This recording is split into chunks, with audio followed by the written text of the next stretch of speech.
یہ نوٹ کریں، یہ کیمرے والے جو چل رہے ہیں، میرا جملہ نوٹ کریں، کچھ دن کے بعد میری زندگی رہے یا نہ رہے، میرا وعدہ، میرا دعویٰ ہے، ٹاٹ کا لباس بھی آئے گا مارکیٹ میں، جو ٹاٹ کا لباس کبھی عمر ابن خطاب نے پہنا تھا۔ ٹاٹ کی میں نے بنی ہوئی جوان کٹ میں نے دیکھی ہے، بڑے سے بڑے میں نے بڑے امیر لوگوں پہ دیکھی ہے، بالکل جو ٹاٹ والا بوری ہوتی ہے نا ٹاٹ کی، اس کی جوان کٹ یہ پاس کٹ میں نے بنی دیکھی۔ کچھ دن کے بعد دیکھنا مارکیٹ میں آئے گا لباس، دنیا گول ہے، آپ کہاں بھاگے گا، پھر وہی آئے گا۔ ثم رددناه أسفل سافلين۔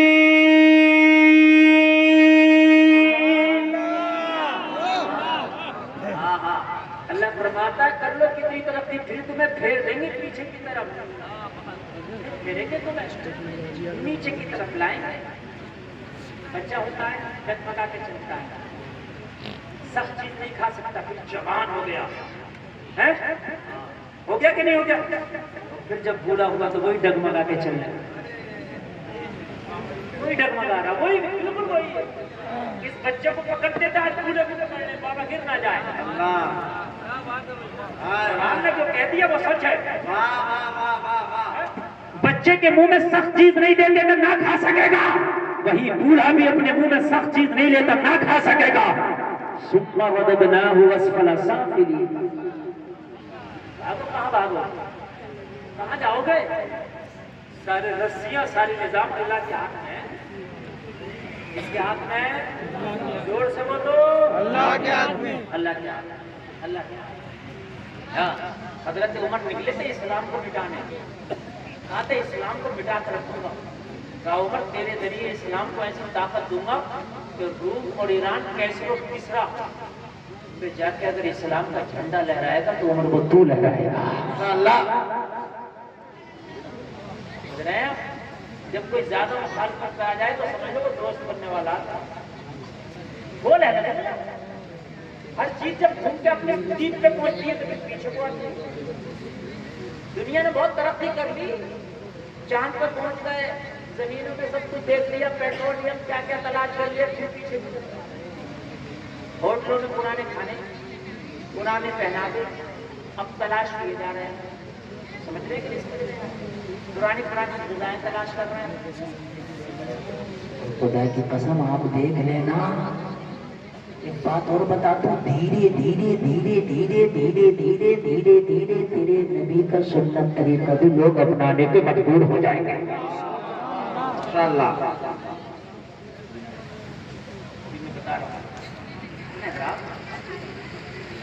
ایک مسلمان نماز پڑھ رہا ہے، بہت بڑا یہ اس کے گرو آیا، دیکھا وہ سجدہ کر رہا ہے، جیسے اس نے سلام کرا، السلام علیکم ورحمۃ اللہ، السلام علیکم ورحمۃ اللہ، اس کے بعد سلام کر گیا۔ ایک بات بتا، یہ کون سا یوگا تھا؟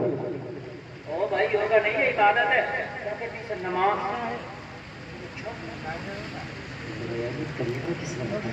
اس طرح سے نماز پڑھا میرے نبی نے، تو یہ یوگ کے گرو کہنے لگا، میں قسم کھا کے کہتا ہوں پوری دنیا کا سب سے بڑا اگر کوئی ڈاکٹر ہے تو وہ محمد رسول اللہ۔ آپ نے بولو، آپ نہیں بولو رسول اللہ۔ مجھے نمازی کہہ رہا ہے، اس کا کہنے لگا میں نے سر کے بال سے لے کے پیر کے ناخن تک کا یوگا سیکھ رکھا، تو سکھاتا ہوں، لیکن ایک یوگا آج تک مجھے نہیں آ سکا تھا، وہ میری نماز نے مجھے سکھا دیا۔ کس نے سکھا دیا؟ کہا کون سا؟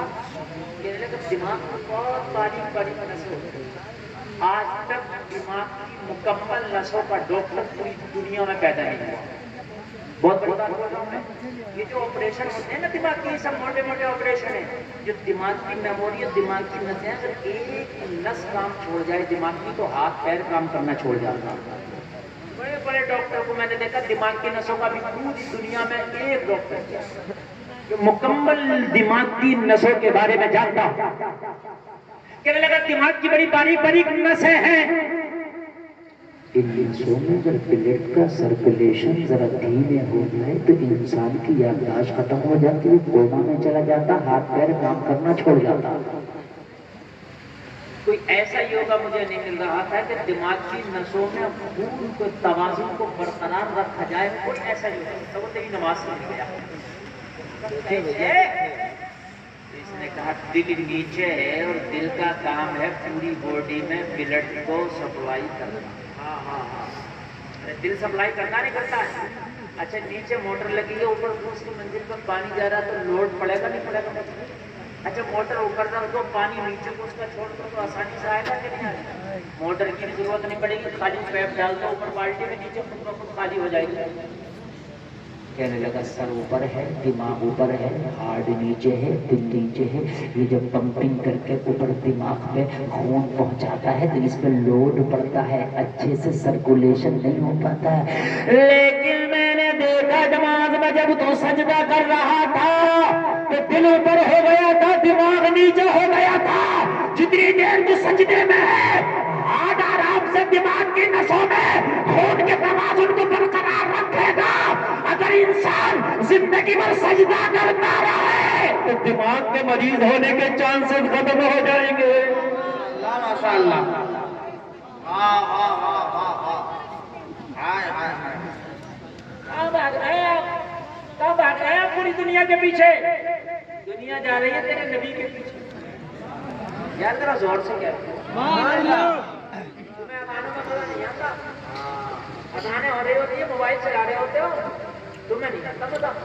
ایک بہت بڑی بالی ووڈ کی ہیروئن ہے, اداکارہ ہے, بہت بڑی اداکارہ, بہت ٹاپ کی اداکارہ. وہ کہہ رہی تھی میں شوٹنگ میں تھی ایک دن, اور برابر سے کسی مسجد سے اذان کی آواز آئی کہنے لگی اتنا سکون مجھے کسی چیز میں نہیں ملا جتنا سکون مجھے اذان سننے میں ملا. یار سبحان اللہ کہتے ہیں نا, سبحان اللہ. گانا کا یہ بیان ہے, مجھے اذان سن کے اس میں سکون ملا. آپ سے ایک گزارش یہ ہے کہ کچھ اذان دینے والے اذان پڑھیے ایسے ہیں کہ ان کی اذانوں سے تو مجھے بھی تکلیف ہوتی. اس کو ایک لفظ یاد نہیں ہے, ایک مخرج یاد نہیں ہے, ایسی اذان پڑھتا ہے کہ یہ پتہ ہی نہیں چلتا کہ عربی والی اذان پڑھ رہا ہے کہ کسی اور زبان میں پڑھ رہا ہے. اشہد ان لا الہ الا اللہ.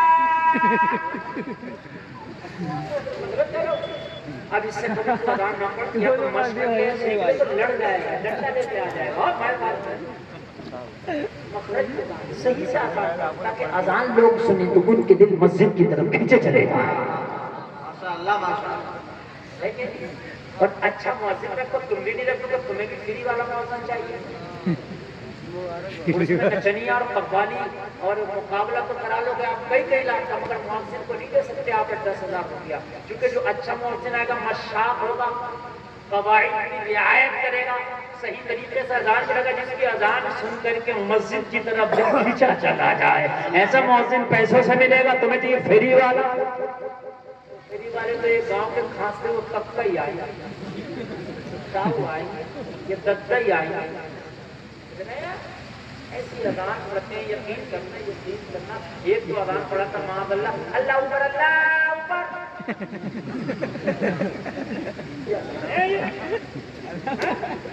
کوئی منع نہیں کرتا, منع کون کرے گا کہ فری میں آ رہے ہیں نا یہ اچھے مشاق, اچھے مخارج والے مؤذن رکھو تاکہ ان کی اذان سن کے اپنے تو اپنے غیروں کے دل بھی پگھل جائیں. سبحان اللہ. آپریٹر صاحب یہ کو بڑھا دو, ہماری بولی تھوڑا سا بڑھا دو. ہیلو گونج اور بڑھاؤ, اور گونج پیدا کیجیے, یہ کو بڑھائیے. ہیلو اگر کوئی اذان پڑھنے والا پڑھنے لگے اللہ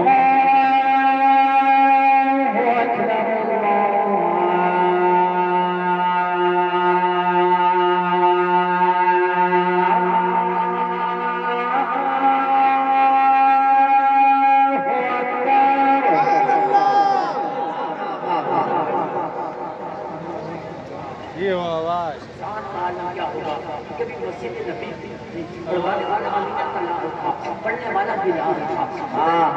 مدینے کی گلیوں میں اذان کی آوازیں گونج رہی ہیں. لوگوں اور مؤذن ایسا ہو کہ اگر بے نمازی بھی سنے نا اس کی اذان کو کہ نہیں اس کا دل ہوتا ہے یار چھوڑ دے دنیا کی رنگ رنگیلیوں کو، چھوڑ دے دنیا کے کام کو، چل وضو کر یار مسجد کے سجدوں میں اپنے دل کو لگا دے۔ ماشاءاللہ ماشاءاللہ۔ جب اذان میں اتنا مزہ ہے تو نماز میں کتنا مزہ ہوگا۔ بولو بولو سنائیں، اجازت ہے؟ ذرا بولیے سبحان اللہ۔ اللہ اکبر اللہ۔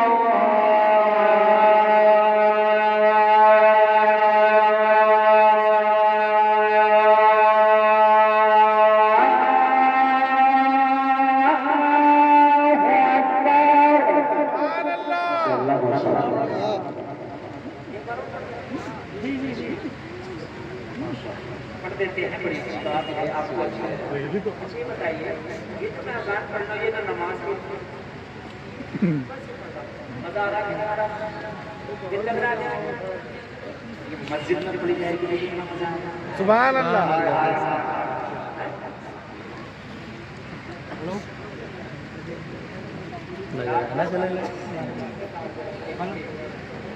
اللہ اللہ سلام۔ اشہد ان لا الہ الا اللہ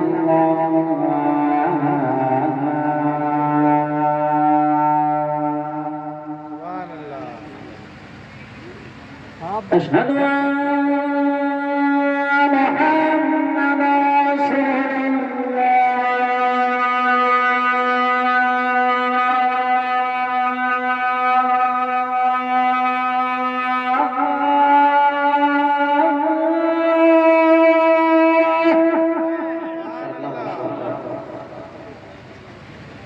حي على الصلاة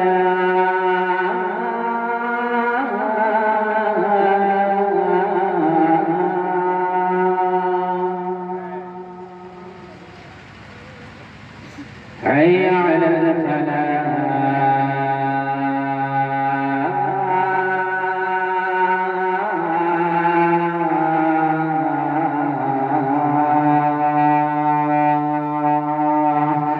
لا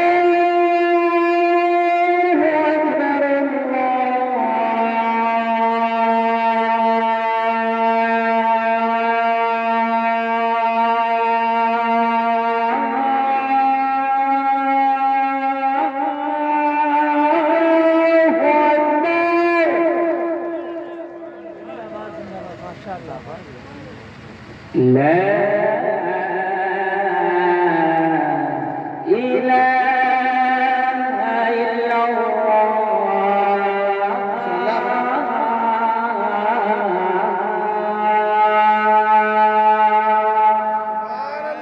اللہ۔ میرے بھائیوں، اچھا بیٹے صاحب کم کر دیا۔ ارے نیپال سے آئے۔ اللہ سلام۔ اچھا جو سننے والے بڑے جم کے سننے والے، سبحان اللہ۔ اجازت ہے کہ نہیں ہے؟ اجازت ہے۔ آگے بڑھ۔ اللہ سلام۔ ابھی تو سنیں آپ، دیکھیے میں وہ خطیب بول رہا ہوں الحمدللہ کہ علماء کی چوٹیوں کو سیدھی کر کر کے اللہ نے وہ مجھے فن دیا ہے۔ یہاں تو یہاں عرص رضوی میں 10 لاکھ کا مجمع ہوتا ہے، وہاں بولتا ہوں تو وہاں کہتے ہیں انہیں کو بلوا دے رہا ہوں۔ ٹائم نہیں ہوتا، وہاں ایک سے ایک بڑھ کر خطیب، ایک سے ایک بڑھ کر عالم، ایک سے ایک بڑھ کر مفکر وہاں موجود ہو۔ مذہب اسلام لاجواب، دنیا کے پیچھے بات کرو، خدا کی قسم تم اسلام کے دامن میں تو آ جاؤ، مذہب اسلام کو فالو تو کرو، تم دنیا کے پیچھے نہیں بھاگو گے، دنیا تیرے پیچھے بھاگے گی۔ دنیا تیرے پیچھے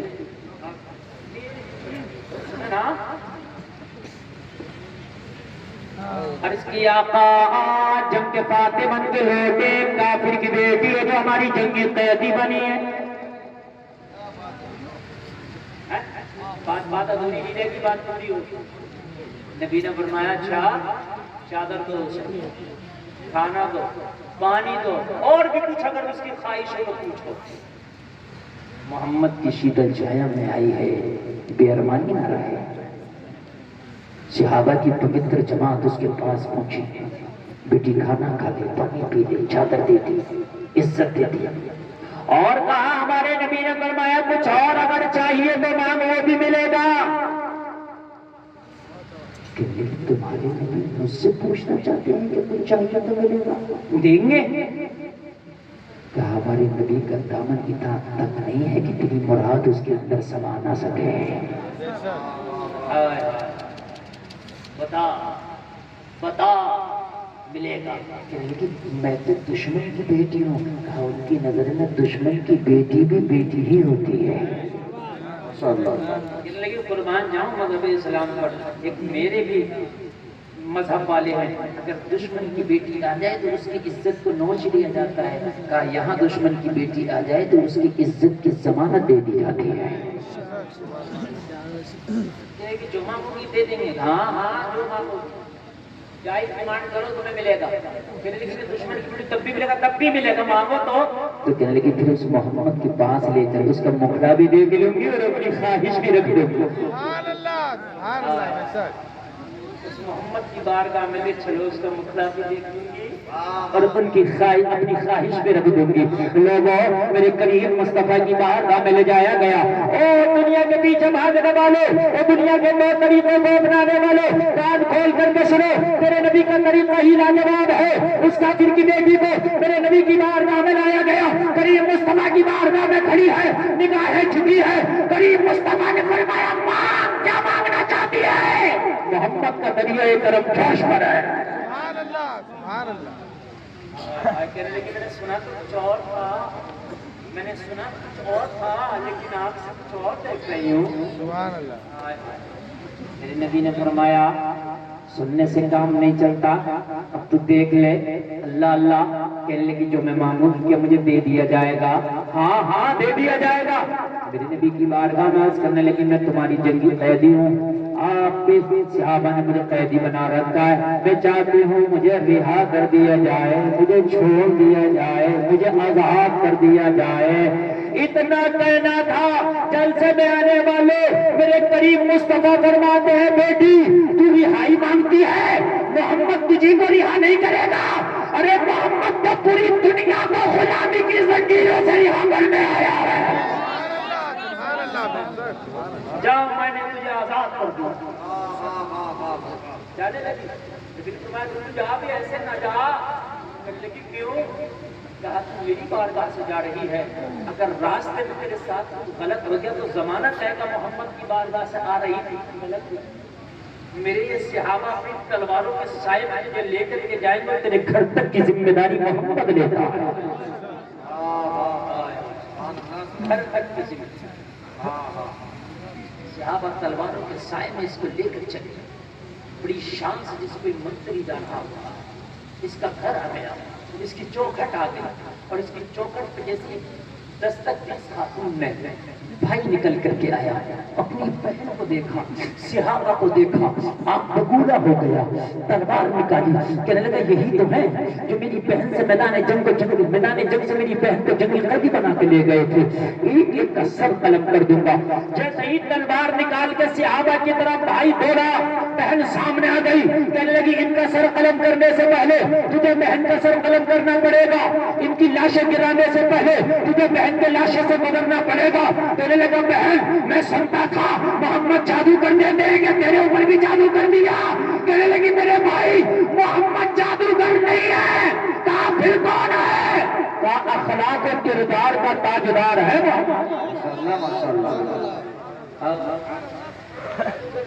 اخلاق و کردار کا تاجدار ہے میرا محمد۔ کیا مطلب؟ کہنے لگی میرا سگا بھائی ہے، لیکن میں قسم کھا کے کہتی ہوں آج تک تو نے میری عزت کی ایسی حفاظت نہ کی ہوگی جیسی محمد نے، محمد کے کلمہ پڑھنے والوں نے میری عزت کی حفاظت۔ تو کہنے لگا بہن اتنی متاثر ہو گئی؟ ہاں ہاں۔ تو کہنے لگا پھر تو نے محمد کا کلمہ پڑھ لیا ہوگا؟ تو کہنے لگے میرے بھائی میں کلمہ بھی نہیں پڑھی ہوں۔ کیوں؟ کہنے لگی بھائی اگر میں کلمہ پڑھ لیتی تو کہتا محمد نے زبردست مجھے کلمہ پڑھا دیا ہوگا. اکیلی تھی, تنہا تھی, دباؤ میں لے کے پڑھا دیا ہوگا. محمد کسی کو بھی زبردستی کلمہ نہیں پڑھاتے, جب مرضی ہوتی ہے تو سینے سے لگا کے کلمہ پڑھاتے ہیں. اب اگر تجھے محمد کا کردار اچھا لگا ہو, اگر تیری خیرت جواب دے رہی ہو, تو میرا ہاتھ بتائے اور محمد کی بارگاہ میں انہیں گلیوں میں واپس چلتے ہیں, اور انہیں گلیوں میں واپس چل کے تو بھی کلمہ پڑھنا اور اپنی بہن سے بھی کہنا کہ تو بھی کلمہ پڑھ. بھائی کہنے لگا جس کا کردار اتنا اعلیٰ ہے اس کا پروردگار کتنا اعلیٰ. بہن چل, انہیں پوتر گلیوں میں چل, انہیں پاک گلیوں میں چل, انہیں لاجواب گلیوں میں چل. اب تو بھی کلمہ پڑھے گی, ہم بھی کلمہ پڑھیں گے. اپنی بہن کو لے آیا اور لانے کے بعد عرض کرنے لگا یا رسول اللہ, پوری دنیا میں نے آپ سے زیادہ بہتر, میں نے آپ سے اعلیٰ کسی کا کردار نہیں دیکھا, آپ سے بہتر کسی کا اخلاق نہیں دیکھا. آپ کا کردار لاجواب ہے, آپ کا اخلاق لاجواب ہے, آپ کا طور طریقہ لاجواب ہے, آپ کا مذہب لاجواب ہے. اب ہاتھ بڑھا کے مجھے کلمہ پڑھا. سبحان اللہ. مجھے کریم مصطفیٰ نے کلمہ پڑھایا, کلمہ پڑھتا جا رہا ہے, اقبال کی زبان میں کہتا جا رہا ہے, اے قول محمد قول خدا, فرمان نہ بدلا جائے گا, بدلے گا زمانہ لاکھ مگر قرآن نہ بدلا جائے گا. میں آنے والوں, چھوٹی سی زندگی, یہ تو گزر ہی جانا ہے, یہ تو زندگی چلی ہی جائے گی, مگر کتنا اچھا ہو کہ اس زندگی کو محمد کے طریقے پہ گزار کے چلا جا. بس میری تقریر بالکل آخری پڑا, بس دو چار آخری. محمد علی فیضی بھائی بیٹھے, میں سننا ہے, افضل قادری صاحب بیٹھے ہیں, یہ بہت اچھے کلام کرتے ہیں. ایک کلام ان کا آپ کو سنیں گے نا, یہ بات جائیں سنیں گے. بس زندگی تو گزر گئی. اچھا, امیر کی بھی, فقیر کی بھی, شرابی کی بھی, جواری کی بھی, سودی کی بھی, زندگی کسی کی ایسا نہیں کہ رک گئی, کسی کی چل رہی ہے, سب برابر چل رہی ہے. لیکن سودی, شرابی, بے حیا, گناہگار کی زندگی سب ان کو برکت اٹھا لی جاتی ہے. زانی کی زندگی سے برکت اٹھا لی جاتی ہے, زانی کی زندگی کم کر دی جاتی ہے. تو کیوں نہ یار زندگی گزاری جائے تو پھر مدینے والے مصطفیٰ کے طریقے پہ گزاری جائے. نوجوان کی جوانی نبی کے طریقے پہ گزری ہو, خدا کی قسم لاجواب جوانی.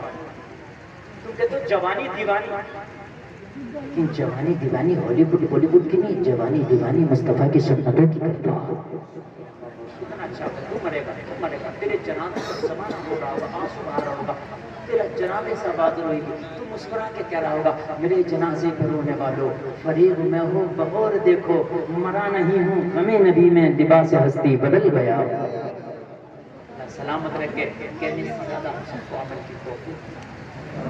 انشاءاللہ مصطفیٰ کی سنتوں کو اپنائیں گے. بولو نوجوانوں, انشاءاللہ. نوجوانوں, پانی تو تمہیں پینے, ٹھیک ہے, گدھے کی طرح پیو, بیل کی طرح پیو, خچر کی طرح پیو, ٹھیک ہے, ہیروئن کی طرح پانی پی نہیں ہے, کیوں نہ اسی پانی کو مصطفیٰ کی سنت کے طریقے سے پی لو. سب شہیدوں کا ثواب مل جائے گا. پانی کا پانی ثواب کا ثواب ہے کہ نہیں؟ کھانا تو کھانا ہی ہے, چاہے جانوروں کے طریقے پہ کھا لو, یہ مصطفیٰ کا سنت کے طریقے, وہ کھانا کھانا ہی طریقے کی بات ہے. میرے عزیزوں, کوشش کریں گے کہ ہر کام میں مصطفیٰ کے طریقے کو تلاش کریں گے. بولو انشاءاللہ. اب یہ ہے کہ اگر سوئیں گے بھی تو مصطفیٰ کے طریقے پر. بولو انشاءاللہ. اللہ سلامت رکھے. اسلام زندہ باد. کہنے سننے میں کوئی خطا ہوئی توبہ کرتا ہوں. سارے لوگ کلمہ پڑھیں, لا الہ الا اللہ محمد رسول اللہ وما علینا الا البلاغ. السلام علیکم.